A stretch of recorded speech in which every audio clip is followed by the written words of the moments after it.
Mingaba. Shardini grade 2 English are Megon Law. Question number 1 ma made initial letter to Megon Lady go to Legend Jiao. Initial letter exercise to Malaysian Jingama. Legend Gama Yenzong, initial letter people to Pari Lule, Pari Jutin Jensen in the Lesura, Sanyo, Website, Jamari, Pamazon in it. Initial letter Suras, Janaria, grade 2 English textbook and my Pari, vocabulary Vigo, but loud Nale Mammy Viro.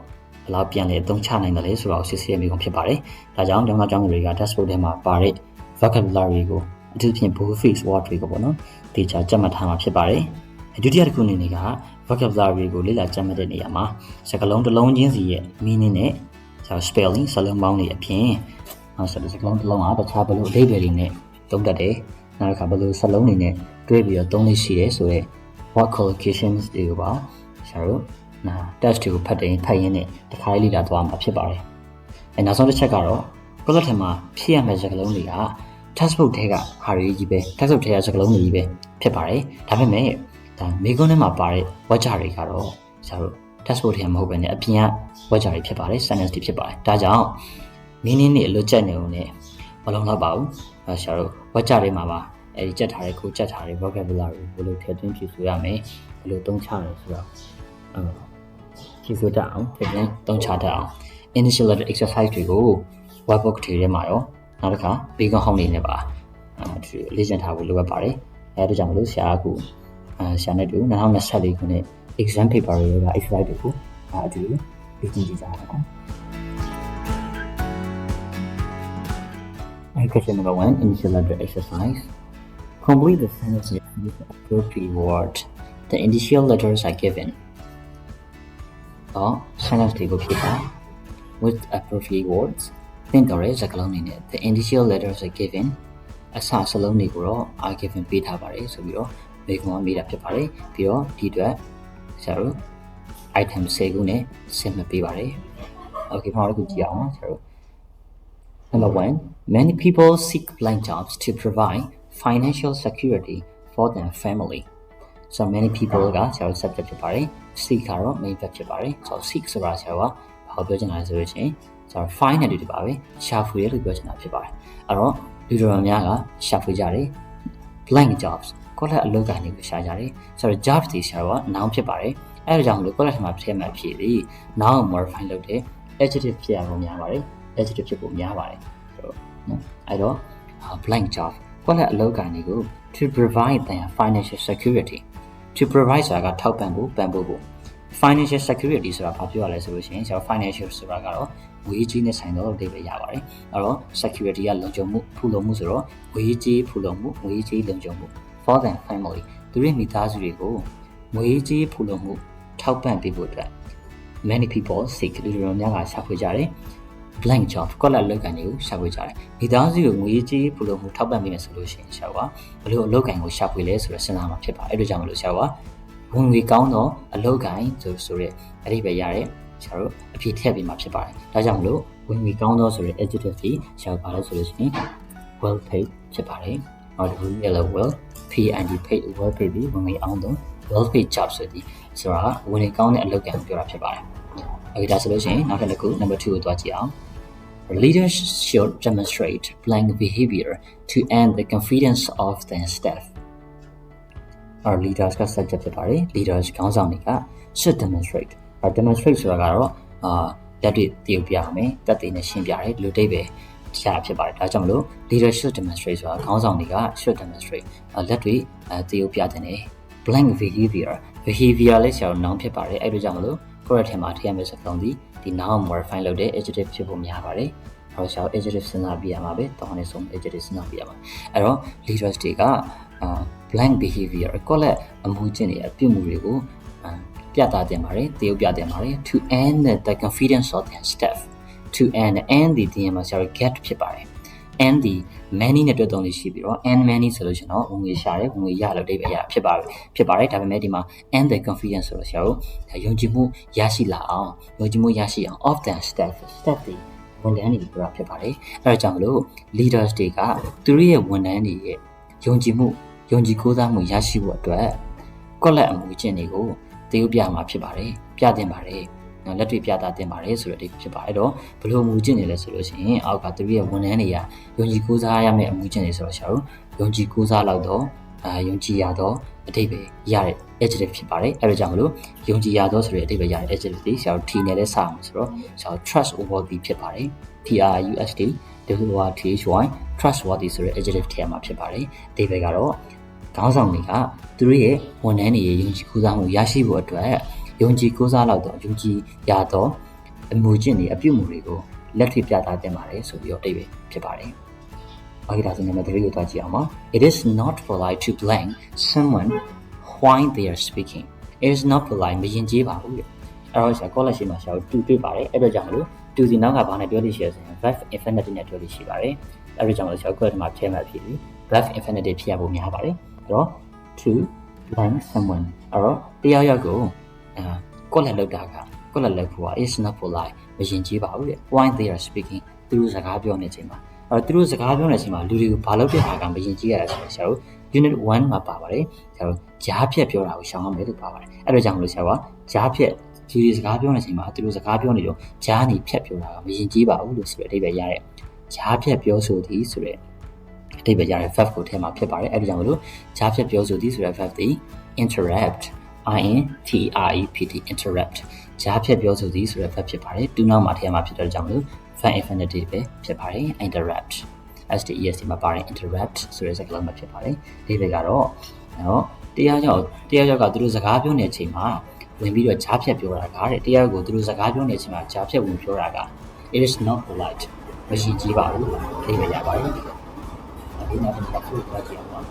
Traveling across time zones often leads to jet lag and blank traveling across time zone or traveling across time zones ဆိုတာကြတော့ time zone တစ်ခုနဲ့တစ်ခုမတူတဲ့နေရာတစ်ခုကနေတခြားတစ်နေရာကိုခီးသွားလာခြင်းဖြစ်ပါတယ်။စံတော်ချိန်တစ်ခုနဲ့တစ်ခုမတူတဲ့နေရာတစ်ခုကနေတခြားတစ်ခုသွားလာခြင်းခီးသွားလာခြင်း often leads to jet lag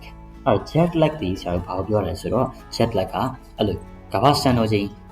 စုံတစ်ခုကနေပြီးတော့မတူညီတဲ့တခြားစုံတစ်ခုကိုသွားပြီးတော့ခီးသွားတဲ့အခါမှာဆရာတို့ဖြစ်ပေါ်လာတဲ့ကိုလက်ပင်မဲ့မှုကို jet lag လို့ခေါ်တာဖြစ်ပါတယ်။ဒါဆိုလို့ရှိရင်ဆရာတို့အဲ့ jet lag ခံစားရတယ်နော် lead to ဖြစ်ပေါ်စေတယ် and ပြီးတော့သူနဲ့အဓိပ္ပာယ်တူတယ်ဆရာတို့နောက်ထပ်စကားလုံးတစ်လုံးပါလဲဆိုလို့ရှိရင်ပင်မနှွမ်းနေမှုဆိုတဲ့စကားလုံးလေးရှိပါတယ်အဲ့ဒါထည့်ပေးရမှာဖြစ်ပါတယ်အဲ့ဒါကြောင့်မလို့သူကနောက်ထပ်ပင်မနှွမ်းနေမှုဆိုတဲ့စကားလုံးလေးပါလဲဆိုလို့ရှိရင်ဆရာတို့ fatigue ဖြစ်ပါတယ်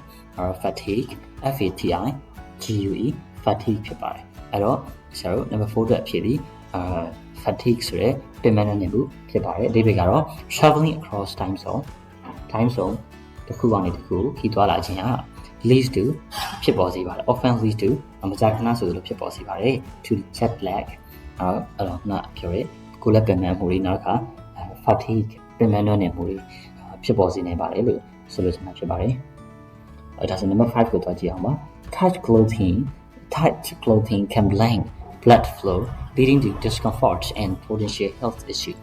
so tight clothing so tight ရဲ့အဓိပ္ပာယ်ကဆရာတို့ပါလဲဆိုရင်မြေသောကျက်သောဆိုတဲ့အဓိပ္ပာယ်ဖြစ်ပါတယ် adjective ဖြစ်ပါတယ်ဆိုတော့ဘယ်လိုနေရာမှာသုံးလဲဆိုရင် a whole tight ဆိုလို့a tight hole soလို့ရှင်ဒါမြင်းမြန်ကင်ထားတာကိုပြောတာဖြစ်ပါတယ် holding tightly ဆိုလို့ရှင်ဒါမြင်းမြင်းလေးကင်ထားလို့ပြောတာဖြစ်ပါတယ်ဆိုတော့ဒီမှာတော့ဆရာကနောက်မှာ clothing ဆိုတဲ့အဝတ်ထဲအဝတ်စားဆိုတဲ့နောင်ပါတာဖြစ်တဲ့ကြောင့်လို့ဒီမှာတော့မြေတဲ့ဝတ်စားမဟုတ်ဘဲနဲ့ဒီမှာကြက်တယ်ဆိုတဲ့အဓိပ္ပာယ်ပါ tight clothing စီအဝတ်စားခက်ကြက်တွေပြောတာဖြစ်ပါတယ်ဒါဆိုရင်ကြက်တဲ့ဝတ်စားတွေက can blank blood flow သွေးလည်ပတ်မှုကိုကွက်လက်ဖြစ်စေနိုင်ပါတယ်သွေးကြောတွေကွက်လက်ဖြစ်စေနိုင်ပါတယ်အဲဒီခါမှာ leading to discomfort and potential health issues discomfort ဒီ comfort ကလာပါတယ် comfort ဒီတက်တောင့်တရှိမှုကိုပြောတာဖြစ်ပြီးတော့ဆိုတော့ discomfort ဆိုတာကတော့ကိုယ်လက်တက်တောင့်တမရှိခြင်းပြီးတော့ potential health issue ကျန်းမာရေးပြဿနာတွေဖြစ်လာနိုင်တဲ့အလားအလာတွေအဲ့လိုမျိုးတွေကို leading to ဆိုတာကတော့causing နဲ့တူတယ်ပါပဲဖြစ်စေတယ်လို့ပြောတာဖြစ်ပါတယ်အဲ့လိုမျိုးဖြစ်စေပြီးတော့တဲ့သွေးကြောတွေသွေးလည်ပတ်မှုသွေးကြောတွေကို can blank ကွက်လက်ဖြစ်စေနိုင်ပါတယ်အခုစကြက်တွေဝင်လာလို့ရှိရင်သွေးကြောတွေဘာလို့ဆိုတင်းကျပ်တာတွေသွေးကြောတွေတင်းကျပ်တာတွေသွေးကြောတွေကျဉ်သွားတာဒါမျိုးတွေဖြစ်စေနိုင်ပါတယ်ဒီတဲ့ကြောင့်လို့ဆရာက can နောက်မှာလည်းဖြစ်တာလေဆိုတော့ find infinitive လည်းဖြစ်တယ်ဟုတ်တင်းကျပ်တယ်ဆိုတဲ့အဓိပ္ပာယ်ရတယ်နော်တင်းကျပ်စေတယ်ဆိုတဲ့အဓိပ္ပာယ်ရတယ်ဆိုတော့ constrict ဆိုတဲ့အဖြစ်ဖြစ်ပါတယ် constrict ဆိုတဲ့ verb infinitive ထည့်ပြီးမှဖြစ်ပါတယ်နော် CONSTRICT constrict ဒီ number 5ပဲဖြစ်ပါတယ်ဒီတွေကတော့ tight clothing can constrict blood flow, leading to discomfort and potential health issue. ဟောဝေစားကြက်တွေကိုတာကသွေးကြောတွေကိုကြက်စေတယ်ပြီးတော့ leading to discomfort and potential health issue ဆိုတော့တောင်းတတာမရှိမှုကိုဖြစ်စေပြီးတော့နောက်ကကျန်းမာရေးပြဿနာတွေဖြစ်လာနိုင်ခြေကိုလည်းဖြစ်စေပါတယ်လို့ပြောတာဖြစ်ပါတယ်အဲ့ဒါဆိုလို့ရှိရင်နံပါတ် 6 ကိုကြည့်အောင်ပါ Autism is still a blank disorder and we are not sure what causes it. So autism ကိုကျွန်တော်သိရပါမယ် autism ဆိုတာကတော့ is a still blank disorder. Autism ဒီဆိုတော့ဘာပြောလဲဆိုရင်အထီးကျန်တဲ့စိတ်ဝေဒနာဖြစ်ပါတယ်ဘယ်လိုဟာမျိုးလဲဆိုရင်ခလီးဘွားတွေကတယောက်တည်းနေလာရပြီးတော့ဖြည်းဖြည်းနဲ့ခြေတက်ကြည့်တဲ့အခါမှာတယောက်တည်းအထီးကျန်တဲ့စိတ်ဝေဒနာမျိုးအဲ့လိုဟာမျိုး autism လို့ပြောတာဖြစ်ပါတယ်အဲ့တော့ autism is still a blank disorder အဲ့တော့ disorder ဒီလည်းရှိမှာဆိုစိတ်ဝေဒနာနဲ့ပတ်သက်တာဖြစ်တဲ့အကြောင်းမလို့ disorder ဒီလည်းဒါကစင်ကလေးအဖြစ်ခြင်းကိုပြောဖြစ်ပါတယ်စိတ်ကစင်ကလေးအဖြစ်ခြင်းကို disorder ကိုပြောဖြစ်ပါတယ်ဒါပေမဲ့ grade 11မှာလို့ဆိုတော့ sleep disorder လို့ပြောဆိုရှင်ဒါအိပ်စက်ခြင်းနဲ့ပတ်သက်ပြီးကစင်ကလေးအဖြစ်တာပုံမှန်မဟုတ်တာအဲ့လိုဟာမျိုးပြောတာဖြစ်ပါတယ် disorder ဒီ order မကြတာကိုပြောတာအစီအစဉ်မကြတာကိုပြောတာဖြစ်ပါတယ်ဒီမှာတော့စိတ်နဲ့ဆိုင်တဲ့ mental နဲ့ဆိုင်တာဖြစ်တဲ့ကြောင့်မလို့စိတ်ကစင်ကလေးအဖြစ်ခြင်းကိုပြောတာဖြစ်ပါတယ်အဲ့ပြီးတော့ we are not sure what causes it ကျွန်တော်တို့ကwe are not sure သိချာမသိပါဘူးလေwhat causes itဘာကအဲ့ဒီယောဂါကိုဖြစ်စေတယ်လဲဆိုတော့ကျွန်တော်သိချာမသိဘူးသိချာခုတည်းမသိသေးဘူးဆိုရင်ဒါကဘာဖြစ်လို့still ကstill ပဲပါတယ်ပေါ့နော်ဘာဖြစ်နေစေပဲလဲဘာဖြစ်နေစေဖြစ်တဲ့စိတ်မတည်မငြိမ်ဖြစ်မှုစိတ်ကစင်ကလေးဖြစ်မှုလေအဲ့ဒါကိုစဉ်းစားမှဖြစ်ပါတယ်အဲ့တော့ကိုသိချာမသိကြသေးဘူးဘာဖြစ်စေလဲဆိုတာအဲ့လိုမျိုးဖြစ်တဲ့ကြောင့်လို့ရှာကဒါထူးဆန်းနေတဲ့အဓိပ္ပာယ်ရတယ်စကားလုံး adjective ဖြစ်ကပါမယ် disorder noun ဖြစ်ပါတယ်အဲ့ဒါကြောင့်မလို့ဒီ noun ကိုလည်း modify လုပ်တဲ့ adjective ဖြစ်ကမယ်နောက်ကအခုအထိသိချာမသိသေးဘူးဆိုတော့ဒါဆိုရင်စမ်းကြည့်တော့ထူးဆန်းတော့လည်းဖြစ်ကမယ်အဲ့ဒါကြောင့်မလို့ဒီ message ကအဖြစ်ဒီဆိုတော့ mystery ရဲ့ဖြစ်ပါတယ် mysterious ဆိုတော့ mysterious mysterious ဒီ message ကအဖြစ်ဖြစ်ပါတယ်အဓိပ္ပာယ်ကတော့ autism is still a mysterious disorder and we are not sure what causes it autism ဒီ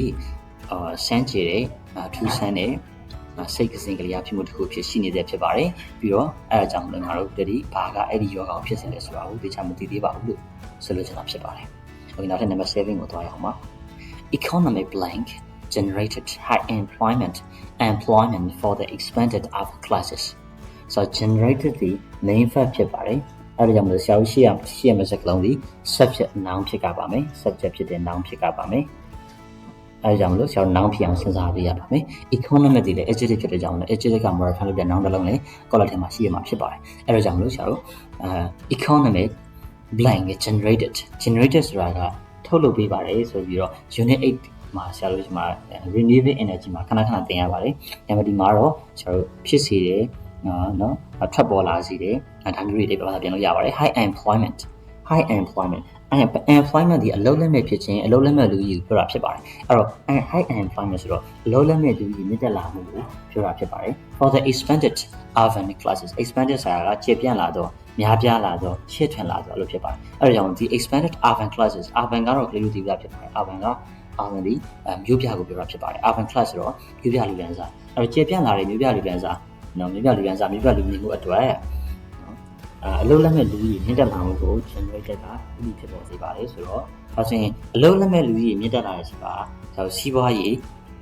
မြင့်တက်လာလို့လားစီးပွားရေးကျဆင်းလာလို့လားစီးပွားရေးပိုကောင်းလာလို့လားဆိုတော့စဉ်းစားလိုက်တဲ့အခါကျတော့စီးပွားရေးနဲ့စီးပွားရေးကျဆင်းလာမှုစီးပွားရေးယိုရင်းပျက်စီးလာမှုကြောင့်ဖြစ်ပါတယ်အဲဒါကြောင့်မလို့ economic ဆိုတဲ့ adjective ကနာမှာယိုရင်းပျက်စီးလာခြင်းဆုတ်ယုတ်လာခြင်းဆိုတဲ့အဓိပ္ပာယ်ရတဲ့အဖြစ်ထဲမှာဖြစ်ပါတယ် noun ထဲမှာဖြစ်ပါတယ်အဲဒါကြောင့်မလို့ဆုတ်ယုတ်လာခြင်းယိုရင်းပျက်စီးလာခြင်းဒီဆရာတို့ deterioration ဆိုတဲ့ noun ဖြစ်ပါတယ် deterioration deterioration ဆိုတဲ့ noun ဖြစ်ပါတယ်ဆိုတော့ economic deterioration generated high employment for the expanded urban class ဒီဘေကတော့စီးပွားရေးယိုရင်းပျက်စီးလာမှုကကျေပြန့်လာတဲ့မြို့နယ်လူသားတွေအတွက်အလုပ်လက်မဲ့လူကြီးမြင့်တက်လာခြင်းကိုဖြစ်စေပါတယ်ဆိုပြီးအဓိပ္ပာယ်ရပါတယ်ဟုတ်ပြီဒါဆိုရင်ဆရာတို့ဟုတ်တယ်နံပါတ် 8 ကိုကြည့်အောင်ပါ Developing a clear marketing plan is essential for business growth အဲ့တော့ developing ဒီဆရာတို့ဒါတိဆောက်ခြင်းဖွင့်တိုးတက်အောင်လုပ်ဆောင်ခြင်းဒီလိုဖြစ်ပါတယ် a clear marketing plan အဲ့တော့ရှင်းလင်းပြတ်သားတဲ့ marketing blank ဆိုတာဒါဈေးကွက်ချဲ့ထွင်ရေးကွက်လက်ပေါ့နော်ဈေးကွက်ချဲ့ထွင်ရေးကွက်လက်တစ်ခုဒီရှင်းလိုက်ပြထားတဲ့ဈေးကွက်ချဲ့ထွင်ရေးကွက်လက်တစ်ခုတိဆောက်ခြင်းဒါဖွံ့ဖြိုးတိုးတက်အောင်လုပ်ဆောင်ခြင်းက is essential for business growth ဒါစီးပွားရေးဖွံ့ဖြိုးတိုးတက်မှုအတွက်မရှိမဖြစ်ရေးပါပါတယ်အလွန်ရေးကြည့်ပါတယ်ဆိုပြီးတော့အတိတ်ပဲရပါတယ်အဲ့ဒါကြောင့်မို့ကျွန်တော်ရှင်းလင်းပြထားတဲ့ marketing လို့ဒီဈေးကွက်ချဲ့ထွင်ရေးမဟာဗျူဟာနီးဗျူဟာဆိုတဲ့စကားလုံးရှိပါတယ်အဲ့ဒါကြောင့်မို့ marketing and နီးဗျူဟာဆိုတဲ့စကားလုံးထည့်ပြန်ဖြစ်ပါတယ်အဲ့တော့ဒီစကားလုံးကြီးဆောက်ပါတယ်ဆိုလို့ရှိရင် strategy ဖြစ်ပါတယ်ဒါဆိုရင်ဈေးကွက်ချဲ့ထွင်ရေးမဟာဗျူဟာနီးဗျူဟာဒီဆိုတော့ marketing strategy ဆိုတဲ့စကားလုံးဖြစ်ပါတယ်ဆိုတော့ကလေးတွေက skill to system နဲ့ system နဲ့ဆောက်အဖြစ်စဉ်းစားကောင်းစဉ်းစားနိုင်ပါတယ်ဒါပေမဲ့ကျွန်တော်ဒါဈေးကွက်ချဲ့ထွင်ရေးနီးဗျူဟာမဟာဗျူဟာဒီဆောက်တာ marketing strategy ဆိုတဲ့အသုံးများဆုံးအသုံးပဲဖြစ်ပါတယ်ဆိုတော့ marketing strategy ဖြစ်ပါတယ်အဖြစ်ကတော့ဒါဆိုလို့ရှိရင် developing a clear marketing strategy is essential for business growth အဲ့ဆိုတော့ရှင်းလင်းပြတ်သားတဲ့တိကျပြတ်သားတဲ့ဈေးကွက်ချဲ့ထွင်ရေးနီးဗျူဟာတစ်ခုတည်ဆောက်ခြင်းက is essential for business growth ဒါစီးပွားရေးဖွံ့ဖြိုးတိုးတက်မှုအတွက်အလွန်ရေးပါပါတယ်လို့ဆိုလိုချင်တာဖြစ်ပါတယ်ဒါဆိုလို့ရှိရင်ရှာလို့ number 9ကိုကြည့်အောင်ပါMy uncle, who lives in Peking, sell local blank to tourists. Also, my uncle က subject ဆရာတို့ဒါ who lives in Peking ကတော့ဒီ my uncle ကိုပြောထားတယ်ဆရာတို့ adjective clause ဖြစ်ပါတယ်ဒါကြောင့်မလို့ဒါတို့ဒီ my uncle who lives in Peking ဒီဆရာတွဲလိုက်ပါလာပြန်မဲ့ subject ဖြစ်ပါတယ်အဲတော့ဆရာတို့ my uncle who lives in Peking က Peking မှာနေတဲ့ကျွန်တော်ရဲ့ဦးလေးလို့ပြောတာဖြစ်ပါတယ်Peking မှာနေတဲ့ကျွန်တော်ရဲ့ဦးလေးက sell ကတော့ဆရာ main fact ဖြစ်ပါတယ် sell ဆိုတာရောင်းချပြီးတော့တည်ပဲရပါတယ်ဆိုတော့ Peking မှာနေတဲ့ငါ့ဦးလေးက local sales ဆိုတာရောင်းချပါတယ် local blank to tourists အဲ့တော့to tourists အခီးသည်တွေကို local blank local ဆိုတော့ဆရာဒေတာအတွက်ကိုပြောဖြစ်ပါတယ်ဆိုတော့ဒါဆို local people ဆိုရင်ဒေတာခံဒေတာခံတွေပေါ့နော်ဒေတာခံလူကြီးပြောတာဖြစ်ပါတယ်အဲဒါကြောင့်ဆရာတို့ဒီမှာတော့ local blank ရောင်းနေဆိုတော့လူတွေကမဖြစ်နိုင်ဘူး H နဲ့စတယ် Peking မှာလည်းဆရာတို့ရောင်းရမယ်ဆိုလို့ရှိရင်ဆရာတို့ခီးသည်တွေရောင်းတာဆရာတို့ဗာလေးရောင်းမယ်ဆိုရင်ဒေတာအတွက်သူတို့လက်မှုပစ္စည်းတွေဆိုတဲ့စကားလုံးရှိပါတယ် H နဲ့စတယ်အဲ့ဒါဗာလဲဆိုလို့ရှိရင် handicraft ဆိုတဲ့စကားလုံးဖြစ်ပါတယ်ဆိုတော့ local handicraft to tourists ခီးသည်တွေကိုဒါဒေတာအတွက်လက်မှုပစ္စည်းလေးတွေရောင်းတယ်လို့ဆိုလိုချင်တာဖြစ်ပါတယ်အဲ့ဒါကြောင့်မလို့ my uncle who lives in Peking sell local handicraft to tourists Peking မှာနေတဲ့ငါ့ရဲ့ဦးလေးကခီးသွားတွေကိုဒေသအတွက်လက်မှုပစ္စည်းတွေရောင်းချတယ်လို့ဆိုလိုချင်တာဖြစ်ပါတယ်အဲ့ဒါဆိုလို့ရှိရင်number 10ကိုထပ်ကြည့်အောင်ပါ The doctor prescribed a blank remedy to help cleanse the patient's digestive system so the doctor က subject ဖြစ်ပါတယ်ဆရာတို့ doctor prescribe ကတော့ဆရာ main ဖြစ်ပါတယ် prescribe ကဆရာတို့ဒါ instruct လုပ်တာပါပဲဆိုတော့ဒါညွှန်ကြားတယ်လို့ပြောတာဖြစ်ပါတယ်အတူကူစီဝါတကူတောက်သုံးဖို့ဒါမှမဟုတ်လို့ရှိရင်ဆရာတို့ဒီကျန်းမာရေးနဲ့ညီညွတ်အောင်နေထိုင်ဖို့ဆရာဝန်တွေကညွှန်ကြားတယ်ဆိုတော့ prescribe လို့သုံးတာဖြစ်ပါတယ်အဲဆို the doctor prescribed a blank remedy ဆရာဒီနေ့မှာ remedy ဆရာတို့ medication ကိုပြောတာဖြစ်ပါတယ်ဆရာဆေးဝါးတွေပြောတာပါပဲအဲဆရာဒါ blank remedy ဆိုတော့ရှေ့မှာ A ဆိုတဲ့ determiner ပါတယ်အဲပြီးလို့ရှိရင်ဆရာတို့နောက်မှာ remedy ဆိုတဲ့ noun ဖြစ်ပါတယ်အဲ့တော့အလေကမှာဆရာတို့ကသူ့ form ရဆို determiner နဲ့ noun ကြမှာဆရာတို့ဘာရှိတယ်လဲဆိုရင် adjective ရှိတတ်ပါတယ်ဒါကနောက်ထပ်ပုဒ်တွေမှာလည်းဆရာတို့တွေ့ရနိုင်တဲ့ပုံစံဖြစ်ပါတယ်ဒါကြောင့်လို့ဆရာတို့ခါလေးမှတ်ထားလို့ရပါတယ်determiner plus adjective plus noun အဲ့လိုဒီမှာ determiner am there လို့ my are your his her တို့ဒါမျိုးတွေပါလာပြီဆိုလို့ရှိရင်နောက်မှာလည်း noun ရှိရဆိုရင်ဆရာတို့အလေကမှာထည့်မဲ့ quality adjective ဖြစ်ဖို့များပါတယ်အဲ့တော့ဆရာတို့ adjective ဖြစ်တဲ့စကားလုံးကိုစဉ်းစားကြည့်ရပါမယ်အဲ့တော့The doctor prescribed ဆရာမကညွှန်ကြားပါတယ် a blank remedy ကိုလက်စီတမျိုးညွှန်ကြားပါတယ် to help cleanse ကတော့ဆရာတို့တန်ရှင်းစေတာရှင်းလင်းတာဖြစ်ပါတယ်to have cleanse ကတန်ရှင်းစေဖို့အတွက် the patient's digestive system ဆိုတော့လူနာရဲ့ patient ကလူနာဖြစ်ပါတယ်patient digestive system ကတော့ဆရာတို့ကာလမှာရှိအရေးကြီးတဲ့ဒါစနစ်တစ်ခုဖြစ်ပါတယ် digestive system reproductive system တို့ respiratory system တို့ဒါမျိုးတွေမှာဆိုတာတစ်ခုပါအောင်ဖြစ်ပါတယ်ဆိုတော့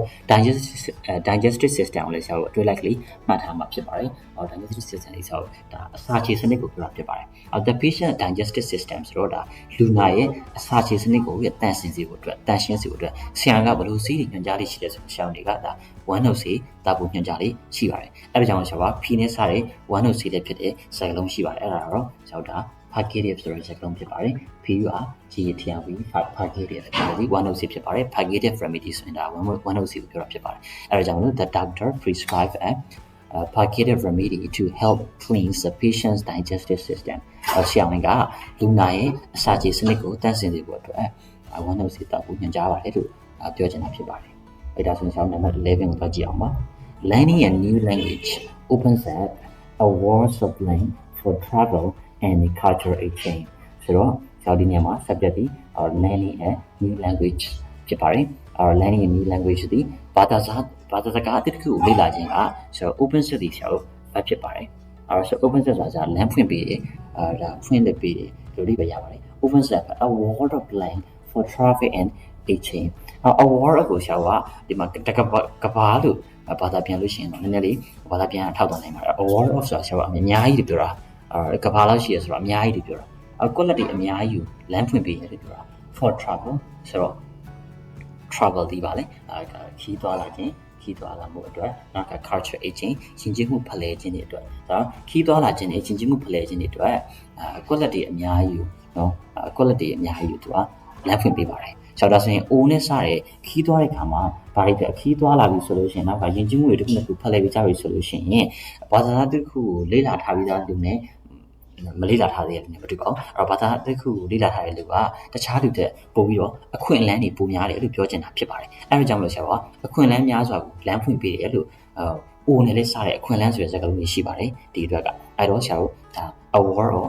ဒီအဖြစ်ဒီ opportunities ဆိုရဲစကားလုံးဖြစ်ပါတယ်အဲဆို learning a new language opens up a world of opportunities for travel and cultural exchange ဆိုဒါပါလိမ့်ဆိုရင်အဓိပ္ပာယ်ကဘာသာစကားတစ်ခုကိုလေ့လာတာကတဲ့ဒါခီးသွားလာခြင်းနဲ့ယဉ်ကျေးမှုဖလှယ်ခြင်းတွေအတွက်အခွင့်အလမ်းတွေအများကြီးလမ်းဖွင့်ပေးတယ်ဖန်တီးပေးတယ်လို့ဆိုလိုချင်တာဖြစ်ပါတယ်အဲ့ဒါဆိုရင်နံပါတ်12ကိုသွားအောင်ပါ A balanced diet which is rich in various blank is crucial for maintaining good health and preventing diseases. So a balanced diet ညညမြတ်တဲ့အစားအသောက်ကိုပြောတာဖြစ်ပါတယ်။ဆောက်ရှိမှတပုတ်ပါပါတယ်။အဲ့တော့ a balanced diet which is rich in various blank အဲ့တော့ which နဲ့စားရခေါင်းဒီ which နဲ့စားရဒီစကားစုဒီဆောက် adjective clause ဖြစ်ပါတယ်။ adjective clause ဖြစ်ပါတယ်ဆောက်အဲ့တော့ adjective clause ဒီဆောက်ဘာနဲ့တွေ့နေရလဲဆိုလို့ရှိရင်ရှိရဒီနောက်နဲ့တွေ့ပြီးပြီးပြလာပြန်မှာဖြစ်ပါတယ်ဆိုတော့ balance time ညီမျှတဲ့အစားတော့ဘယ်လိုညီမျှတဲ့အစားတော့လဲဆိုလို့ရှိရင် which is written various blank အဲ့တော့အမျိုးမျိုးသော quality ကျွဲဝတဲ့ညီမျှတဲ့အစားတော့လို့ပြောတာဖြစ်ပါတယ်ဆိုတော့ quality မှာထည့်ရမယ့်ဥစ္စာဒီ various နောက်မှာလည်းလက်တာဖြစ်တဲ့ကြောင့် various ကြီးဆိုတော့ various လည်း adjective ဆိုတော့ adjective က modify လုပ်တဲ့ noun ဖြစ်ရဖို့များပါတယ်ဆိုတော့အမျိုးမျိုးသော quality ကျွဲဝတဲ့ balance diet က is crucial အရေးပါပါတယ် cruciality very important essential လို့ဖြစ်ပါတယ် for maintaining good health ကျန်းမာရေးကောင်းမှုကိုထိန်းသိမ်းဖို့အတွက် and preventing diseases ရောဂါတွေကာကွယ်ဖို့အတွက်နော်အရေးပါပါတယ်အဲ့ဒါဆိုလို့ရှိရင် balance diet မှာဘာတွေပါလဲဆိုတော့ဆရာတော် balance diet မှာအမျိုးသော and နဲ့စားတဲ့စကားလုံးတွေပါဆိုရင်အာဟာရဓာတ်တွေဖြစ်ပါတယ်အဲ့တော့အာဟာရဓာတ်တွေပါဝင်တယ်လို့ဆိုလိုချင်တာဖြစ်ပါတယ်အာဟာရဓာတ်တွေဒီ nutrients အာဟာရဓာတ်တစ်မျိုးတည်းမဟုတ်ဘဲနဲ့ various nutrients အာဟာရဓာတ်အမျိုးဖြစ်တဲ့ကြောင့်မလို့ဆရာတို့ nutrients မှာလည်းဆရာ actually ထည့်ပြီးတော့ဖြည့်ရမှာဖြစ်ပါတယ်အဲ့တော့ nutrients အဲ့တော့အာဟာရဓာတ်တွေဖြစ်ပါတယ် a balanced diet which is rich in various nutrients is crucial for maintaining good health and preventing disease အဓိပ္ပာယ်ကတော့အမျိုးမျိုးသောအာဟာရဓာတ်တွေကျွဲဝတဲ့ရင်းမြစ်တဲ့အစားအသောက်ကကျန်းမာရေးကောင်းမှုကိုထိန်းသိမ်းမှုနဲ့ preventing diseases ရောဂါတွေကာကွယ်ဖို့အတွက် is crucial အဆုံးအရေးပါပါတယ်လို့ဆိုလိုချင်တာဖြစ်ပါတယ်။အဲ့ဒါဆိုရင်ဆရာနံပါတ်13ကိုသွားအောင်ပါ Exposure to high level of radiation can have blank effects on human health including the risk of cancer. Exposure ဆိုတာကထိတွေ့ခြင်းဖြစ်ပါတယ်။ထိတွေ့မှုဖြစ်ပါတယ်။ to high level ဘာလို့ထိတွေ့ရလဲဆိုလို့ရှိရင် to high level radiation radiation ဆိုတာဘာတွေသုံးလဲဆိုတော့အပူလိုင်းဖြာထွက်ခြင်းတွေနောက်တစ်ခါဆရာ radio တက်တိကြွခြင်းတွေအဲ့လိုဟာမျိုးတွေမှာ radiation ကိုသုံးပါတယ်။ high level radiation ဆိုတာဆရာဒါဆိုရင်ဒါအပူလိုင်းဖြာထွက်ခြင်းပဲဖြစ်ဖြစ် radio တက်တိကြွခြင်းပဲဖြစ်ဖြစ်ဒါဆိုရင် level မြင့်မြင့်မားမားကျုံရတာဆိုတဲ့အခါကျတော့ပမာဏအများကြီးကျုံရတာဆိုတော့ radio တက်တိကြွမှုမြင့်မြင့်မားမားများစွာထိတွေ့မှုเนาะဒါဆိုလို့ရှိရင်အပူလိုင်းဖြာထွက်ခြင်းတွေအများကြီးထိတွေ့ခြင်းဟာ can have ဒါဘယ်ရပဲဖြစ်ဖြစ်ဘယ်တစ်ခုပဲဖြစ်ဖြစ်အပူလိုင်းဖြာထွက်ခြင်းပဲဖြစ်ဖြစ် radio တက်တိကြွတာဖြစ်ဖြစ်ဆရာကဒါမကောင်းတဲ့တရားမှုတွေပဲဖြစ်စမှာဖြစ်ပါတယ်အဲ့တော့ can have blank effects effects တွေကျိုးသက်မှုဖြစ်ပါတယ်အဲ့ဒါကြောင့်လို့ဆရာက blank effects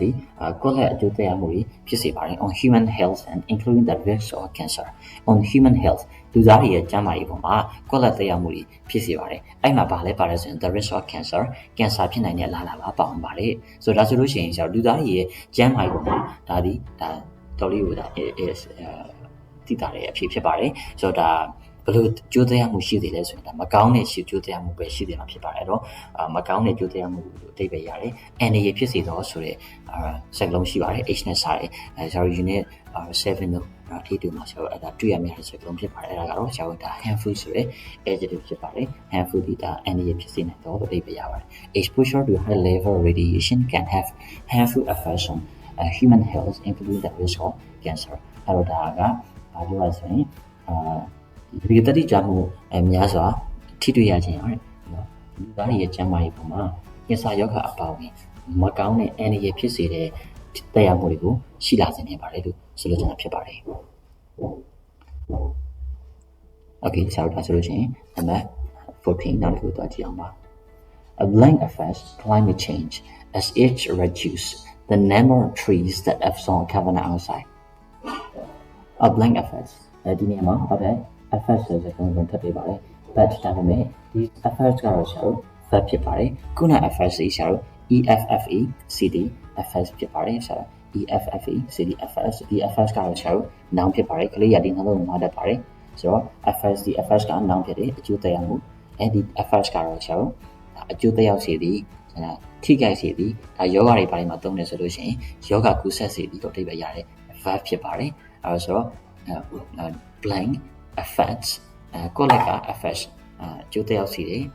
ထိခိုက်စေပါတယ် climate change ရာသီဥတုပြောင်းလဲမှုကိုအကျိုးသက်ရောက်မှုရှိစေတယ် as it reduce reduce ဒီပါရှော့ချတာဖြစ်တဲ့ကြောင့်ထိုဟာကရှော့ချပေးနိုင်တဲ့အတွက်ကြောင့်မလို့ရှော့ချတဲ့ဖြင့်ရော့ချစေတဲ့ဖြင့် the number of trees သစ်ပင်တွေရဲ့အရေးအတွက်ကို that absorb carbon dioxide ကို absorb ဆုပ်ယူတာဖြစ်ပါတယ် carbon dioxide ကိုဆုပ်ယူတဲ့သစ်ပင်တွေရဲ့အရေးအတွက်ကိုရော့ချစေတဲ့အတွက်ကြောင့်မလို့တဲ့ကောလက်ဟာရာသီဥတုပြောင်းလဲမှုကိုထိခိုက်စေပါတယ်အကျိုးသက်ရောက်မှုရှိနေပါတယ်ရာသီဥတုပြောင်းလဲမှုထိခိုက်စေပါတယ်ရာသီဥတုပြောင်းလဲမှုကိုအကျိုးသက်ရောက်မှုရှိနေပါတယ်အဲဒါဆိုတော့ဒါဆိုလို့ချင်းဆရာကဒီ ID8 တွေလည်းခုနပြောတဲ့ share column နဲ့အတူတူပါပဲ column ထဲမှာထဲမှာ noun နဲ့ subject ဖြစ်တဲ့စကားလုံးနဲ့အတူတူပါပဲအဲ့တော့သူက reduce ကို short ချတယ် the number reduce က short ချတယ် the number of trees သစ်ပင်ရဲ့ရေဓာတ်ကိုလည်း short ချတယ်အဲ့ဒါကြောင့်ရာသီဥတုပြောင်းလဲမှုပေါ်မှာအကျိုးသက်ရောက်မှုဖြစ်စေတယ်ဆိုတော့သစ်ပင်ရဲ့ရေဓာတ်ကို short ချစေတာကဘယ်လိုဖြစ်စဉ်လဲဆိုလို့ရှိရင်ဆရာကဒါတစ်တော်ပြုံးနေခြင်းပဲဖြစ်ပါတယ်အဲ့တော့ဒီနေရာလဲစတယ်တစ်တော်ပြုံးနေခြင်းဆိုတဲ့အဓိပ္ပာယ်ဒီဝါကြနေလဲစီတော်ရဲ့အဓိပ္ပာယ်ဖြစ်တဲ့တစ်တော်ပြုံးနေခြင်းဆိုတဲ့အဖြစ်ဖြစ်ပါတယ်ဒီ number 14အတွက်ကောလာကာထဲမှာတော့ deforestation ဖြစ်ပါတယ်တစ်တော်ပြုံးနေခြင်းအဲ့တော့ deforestation affects climate change as it reduces the number of trees that absorb carbon dioxide အဓိပ္ပာယ်ကတော့တစ်တော်ပြုံးနေခြင်းကရာသီဥတုပြောင်းလဲမှုတွေကိုရာသီဥတုပြောင်းလဲမှုကိုအကျိုးသက်ရောက်စေပါတယ်ဘာကြောင့်လဲဆိုလို့ရှိရင်အဲ့ဒါကကာဗွန်ဒိုင်အောက်ဆိုက်ကိုဆွတ်ယူတဲ့သစ်ပင်ရဲ့အရေးအတွက်ကိုရော့ကျလာစေသောကြောင့်ဖြစ်ပါတယ်လို့အဓိပ္ပာယ်ရပါတယ်အဲ့တော့အဖြေက deforestation DFOREST အထက်ဝင် deforestation ဖြစ်ပါတယ်ဒါဆိုရင်ရှောင်းနံပါတ်15ကိုသွားကြည့်အောင်ပါ